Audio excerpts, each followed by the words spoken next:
This is our fifth kind of webinar interview that we've done for the technical leaders of Virginia. And today we have a special guest, Chris Armas from New York Red Bulls. Chris played in the MLS from '96 to 2007. He's got 66 caps and was captain for the U.S. as well as Chicago Fire. He was Red Bull's assistant coach to Jesse Marsch, who's now at Salzburg Red Bull, and for 3 years, and now since 2018, Chris has taken on the head coaching role of New York Red Bull. So Paul and I have had the fortunate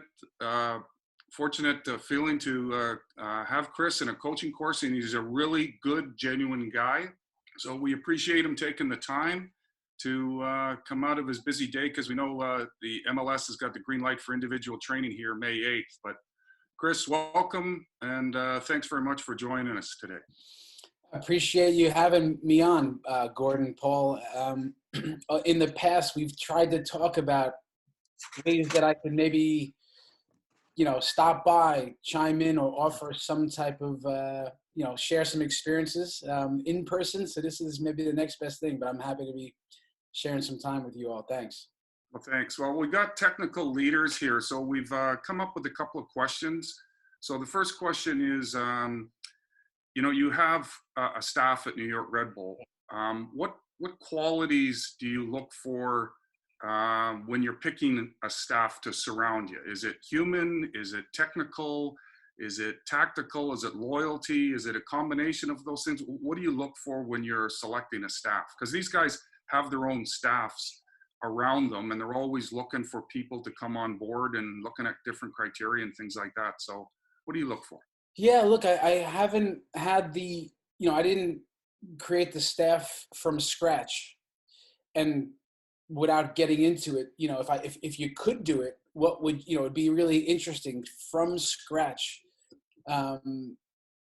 Because, the job is a big job, and any head coaching job, whether you're in the youth world or the college world, and I've been part of it all, but, and I've been an assistant coach at this level.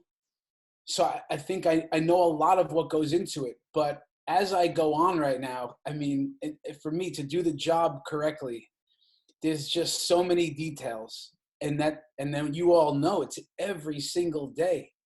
It's an everyday thing, the coaching, the managing, because I don't want to drop the ball once. So whether it's, to really answer your question, I don't think it becomes so much about just loyalty and good guys, because I think you go to the movies with good guys, or girls like you.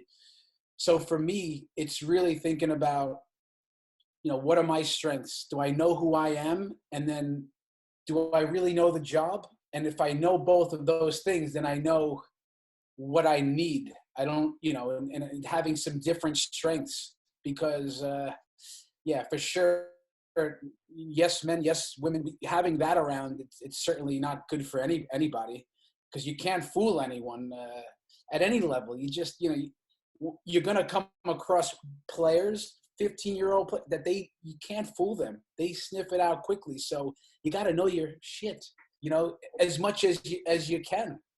And there's days you don't know, and you have to say that too, maybe. But so for me, it just ends up being the big things for me. It's preparing. The most important part of the job, of course, is management, but preparing for opposition. So the video analyst might give you as much as you need, but now can you take that information and game plan, or think, how can we address this game, strengths, weaknesses? And then it's really training sessions and during the game. So when I turn around and say, guys, what do you think? Are they just going to stare at me? Or come on, guys, I've thought about this all week. What do you have? Not in 10 minutes from now, but are you able to watch the game, remove yourself emotionally from it, not just, and which for me, it's just not that easy. And I've been in that position when Jesse Marsch would turn and I'm like, Jess, what about it? He goes, no, that doesn't make sense. I'm like, all right, no problem. Then fuck, I don't know what to tell you. So I think there's game day, there's obviously training day, which we have. For me, this is the most important part of our day.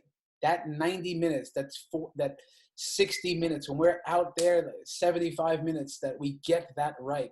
And to miss one detail drives me mad. Thanks to you and Paul, you guys taught me the right way, I think. That just, and it's about pennies, it's about the exercise, it's about coaching it, it's about, preparing for what could go wrong. It's so many little things that this might drive me most nuts. So having staff around me that I want them to think like a head coach, but they don't always, because it's hard to think like the head coach when you're not the head coach. Yeah, exactly. So I tried to pride myself in that when I was an assistant coach, and still I wasn't able to do it truly because I just wasn't the head coach. Yeah. But if Jesse missed something in a team meeting, if we missed something out of the field, like I would be so mad at myself. I'm like, Chris, if you just got out of your own head, you would have thought of that, because it's not rocket science. You should have thought of that. Yeah. Oh, So different strengths, guys, truly that I can work with, that I enjoy working with. Workers, need workers around me, and some loyalty is important too. But it's a lot that goes into it. Okay, Paul, do you have a question for Chris? Yeah, Chris, developing a healthy culture within an organization is such an important piece. What are some key things that you've done with Red Bull that we can learn from as far as developing a culture? Like, what did you want to bring? And then maybe you want to touch on how you're developing that during our stay-at-home time. Yeah, I would say that when I arrived at the New York Red Bulls in 2015 with Jesse, there was a certain culture, and then you try, what is culture? You try to define this, but some people say it's the certain feel, the aura, the culture. But when we arrived at the academy, you had kids complaining a lot.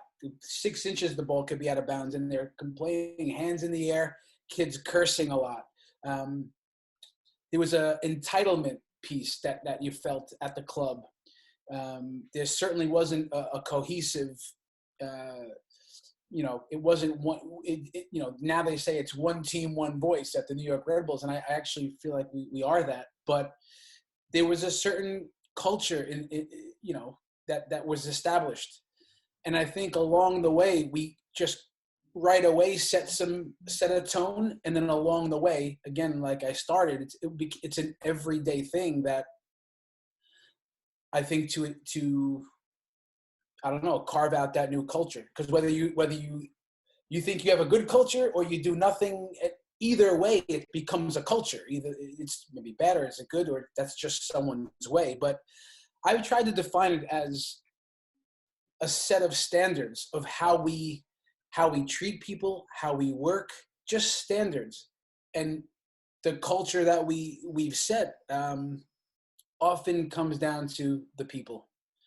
That I think if you start there, it all just falls into place, because then you don't have to say, our culture, we work hard. If you have good people around and set standards and the leaders actually show up that way, I think this goes to a locker room. When you have Brian McBride in that locker room, or Risto Stoichkov, Claudio Reyna, that there's a standard, and you're almost embarrassed to step out of that line. So I think what we've done is set high standards, and every single day we just hold people to it without being militant about it, with making people feel like we care about them. But we also like to think that we work hard, we work efficiently, we take care of people. And I think that's the culture. So again, in a simple phrase, I'd say we take care of the people, and we try to bring in good people, and we all try to think like the global brand talks about innovation and always be on the front foot, which goes into our style of play and our pressing and aggressive and going after things. So I think that's the feel throughout the club right now. And now how we've tied it into COVID, I mean, like honestly, I think again, you know, the days that we're not on a Zoom call with the guys, yeah, we're cranking behind the scenes, thinking of the next one, but we're also trying to get the balance right, where we're not doing so many of these calls. So when a player gets an email from me saying, hey, let's hop on a Zoom call, I want to show you some clips of Xavi, Iniesta, whoever it is, I want them to be excited for that email. When guys get an email about an attacking unit meeting, I want them to be, oh yeah, wonder what Chris has in store. So we try to keep it interesting. We try to, and so much of that becomes about, of course, like this, we can see each other, we connect, there's a little bit of laughing, there's some real nice connections going on. And then I make sure that, again, it's with the staff and with the players, and you know, I have a list of guys that I have to reach over the course of the week. And it's not just, you know, so I can cross it off my list. Hey, Flo Vallo, how are you, man? Good, okay. Next call, it's, you know, I'm FaceTiming a guy. So it's just seeing a guy, talking to the guy. You know, and that's really important. So that's what we're doing. And of course, there's the workouts, the virtual workouts. There's a lot going on. But I think we've tried to take a next step with it to really make sure the connections are still there. Yeah, and I think it's been pretty good.